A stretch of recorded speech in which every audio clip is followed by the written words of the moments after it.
Hi friends, my name is Sarah, and I'm currently the Intentional Interim Minister with St. Andrew's United Church in Lacombe, Alberta.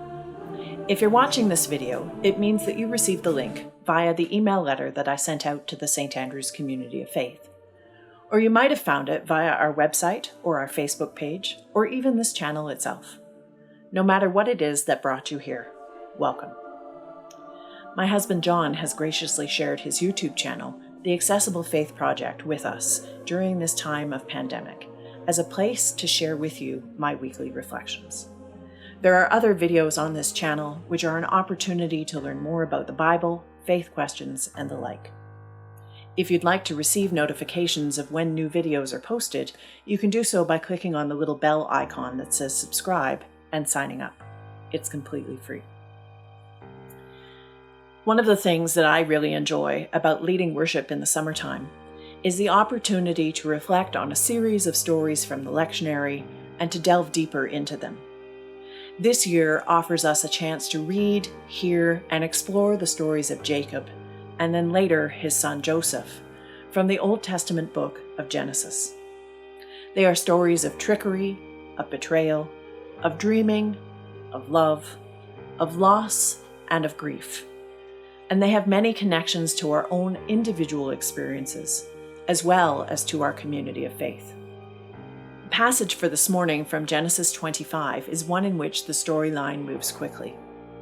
Jacob's conflict with his twin brother Esau begins in the womb, where they wrestle with one another. And when they are born, Jacob comes out holding on to Esau's heel, which is why he is named Jacob, as the name Yaakov shares the same Hebrew word as Yaakav, meaning heel, to supplant, or to cheat. It's also a little bit of a play on words, because Jacob ends up being more than a little bit of an actual heel. He is his mother's favorite. He's content to stay closer to home. He's a trickster, a man who schemes and who plots, who is always looking for the advantage. And we see this lived out in the second part of the reading for today, in how Jacob schemes and then wins his brother's birthright by coercion, while Esau gives it up for nothing more than a bowl of lentil stew. Esau is a man of the outdoors, a hunter, and after hunting all day, he comes upon Jacob and his bubbling pot of lentil stew and says, in fairly rough Hebrew, "Let me gobble up some of this red stuff, for I am famished." And Jacob sees in this an opportunity to take what is not his. But the narrator has no sympathy for Esau, for the narrator says Esau ate and drank and rose and departed, and thus Esau despised his birthright. This trickery is a glimpse of what will play out in chapter 27, where Jacob and his mother Rebekah fool his father, blind Isaac, into giving the blessing and the birthright to Jacob rather than to Esau, going contrary to the custom of the eldest son receiving it. Using deception and trickery, Jacob and Rebekah take things into their own hands in order to change his fate, and to fulfill the promise that God gave to Rebekah that the older of her sons would serve the younger one. Jacob and Rebekah seeking to change Jacob's fate reminds me a lot of the Disney movie Brave. For those of you who may not have seen it, Brave is set in Scotland, and it tells the story of Princess Merida, who is determined to make her own path in life. But to do so, she defies a custom that ends up bringing chaos to her kingdom. And in order to set things right, Merida must rely on her bravery and her archery skills in order to undo a beastly curse, and thus truly change her fate and become her fullest, true self. Merida's story would end up being retold at many a banquet gathering, as it helped her people understand who they were. The story of Jacob and Esau from Genesis 25 is an origin story as well, one that would have been told and retold, most likely around a campfire, told amongst the people to help them know where and who it was that they came from. And it's not hard for me to imagine the descendants of Jacob as they retold the story, poking more than a little bit of fun at the descendants of Esau, the Edomites. The punchline is that the great-great-granddaddy of the Edomites in Esau was a hairy, brutish, not-so-smart guy who sold his most valuable possession for a bowl full of bean stew, or rather, red stuff, which is what the word Edom means, red. My guess is, too, that the Edomites probably had similar stories that they told around their campfires. Maybe they were about how much of a sissy and a trickster that Jacob was. In the bigger picture, this is more of a story of two nations, of where they came from, of Israel and of Edom, and of their rivalry and their struggles against each other that ended up lasting for centuries.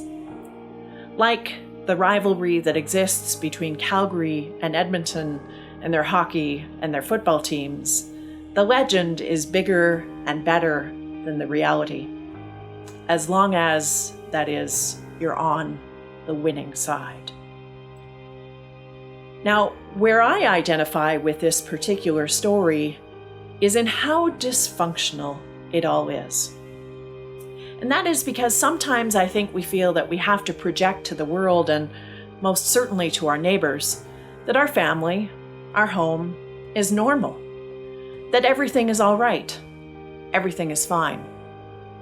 Both Merida's story and the movie Brave, and the story of Jacob and Esau, remind me that things don't have to be bearable or even fine.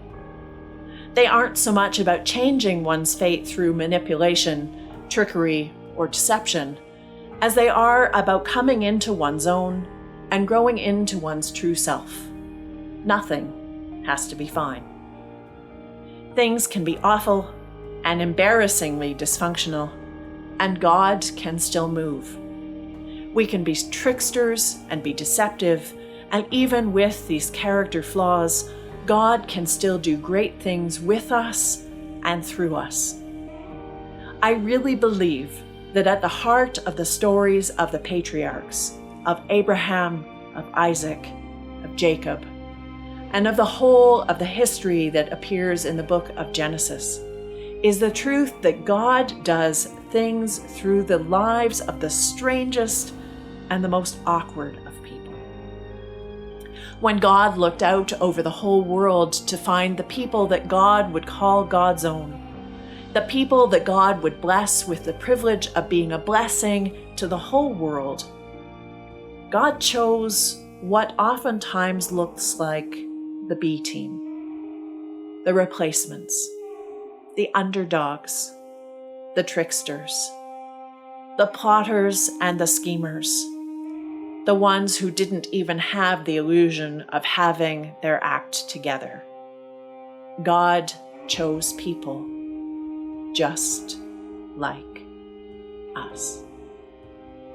And in the midst of all of the stories that they told and that they retold about who they were and where they came from, that's, I think, the message that our forebears got night in and night out as they told stories around a campfire. And that is this, that we don't have to be perfect.